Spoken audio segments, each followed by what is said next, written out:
देखिए मम्मी जी, हेमा के मुन्ने के लिए क्या खरीदारी की है मैंने और जगत ने।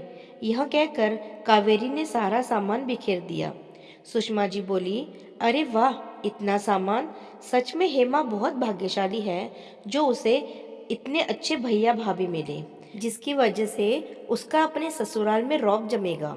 वरना अगर उसके बड़े भैया भाभी पर जिम्मेदारी रहती, फिर तो बेचारी हमेशा दबी ही रहती। सुषमा जी ने यह कटाक्ष अपनी बड़ी बहू मोनिका की ओर देखकर किया। सुषमा जी के दो बेटे और एक बेटी थी।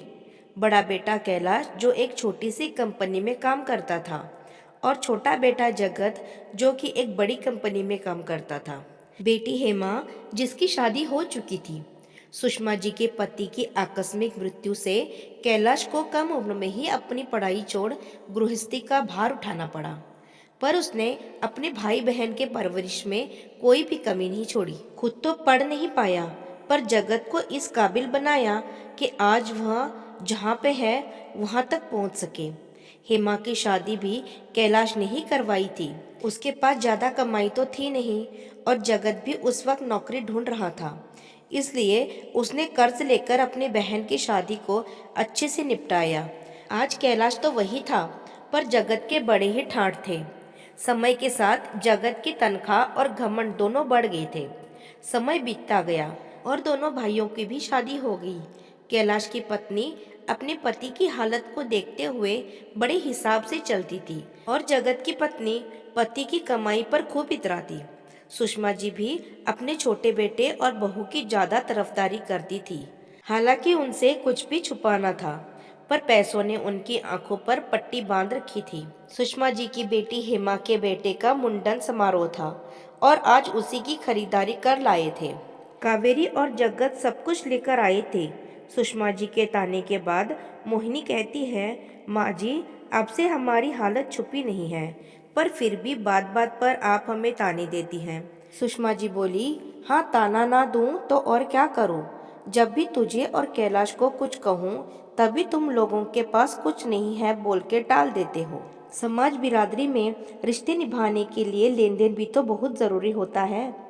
वो तो शुक्र मनाओ कि तुम लोगों का यहाँ हमारे बीच रहकर सब कुछ चल जाता है, वरना अकेले रहते तो पता चलता हाथी के दांत का भाव। मोहिनी बेचारी और क्या कहती, ये तो आज नया नहीं हुआ था। पति अपनी कमाई से थोड़ा खर्चा ही दे पाता था, बाकी मोहिनी सबके हिस्से का काम कर चुकाती थी, ऊपर से ताना मुफ्त। बड़े ही दुखी मन से वहाँ कैलाश से कहती है, सुनिए जी, हर रोज अपमान के घुट अब नहीं पिया जाता। यहाँ रोज रोज अपमान की बिरयानी से अच्छा है दो सूखी रोटी इज्जत के खाए। कैलाश, हाँ मैं समझता हूँ मोनिका, पर मेरी जितनी कमाई है उसमें दो बच्चों की पढ़ाई, घर का खर्च ही मुश्किल से हो पाता है। फिर किराए के घर का किराया कहाँ से देंगे? मोनिका बोली, हमें एक छोटा सा कमरा भी चलेगा, फिर मैं भी बच्चों को ट्यूशन पढ़ाऊंगी। यहाँ तो पूरा दिन काम में ही निकल जाता है, फिर भी नाम तो छोड़िए, सिर्फ ताना ही मिलता है। मुझे इस घर में घुटन सी होती है।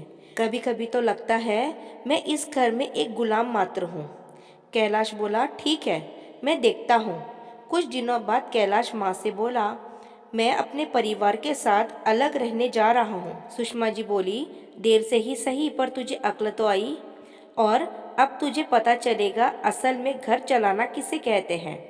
यहाँ तो छोटे भाई ने सब संभाल रखा था। कैलाश बोला, माँ, किसको किसने संभाला यह तो आप भी जानती हैं, पर सिर्फ कमाई को नज़र में रखकर भेदभाव करके आपने आज मेरे सारे कर्तव्य को बेमायने कर दिया। बस इसी बात का अफसोस रहेगा। पर आप यह मत समझिएगा मैं आपसे नाराज़ हूँ। मेरे घर के दरवाजे आपके लिए हमेशा ही खुले रहेंगे। इतने में जगत और कावेरी आकर कहते हैं, माँ क्यों जाएंगी आपके पास? उल्टे आप लोग ही 2 दिन में उल्टे पांव वापस आएंगे। कैलाश और मोनिका किसी के कोई बात का जवाब दिए बिना बच्चों के साथ वहाँ से चले जाते हैं। लेकिन ऊपर वाले की देन देखो, कैलाश को अच्छी कंपनी में नौकरी मिल जाती है, और उसकी बीवी मोनिका बच्चों को ट्यूशन पढ़ाकर अपना गुजारा करते हैं। तो दोस्तों, आपको ये कहानी अच्छी लगी हो तो मेरे चैनल को सब्सक्राइब करना ना भूलिएगा। धन्यवाद।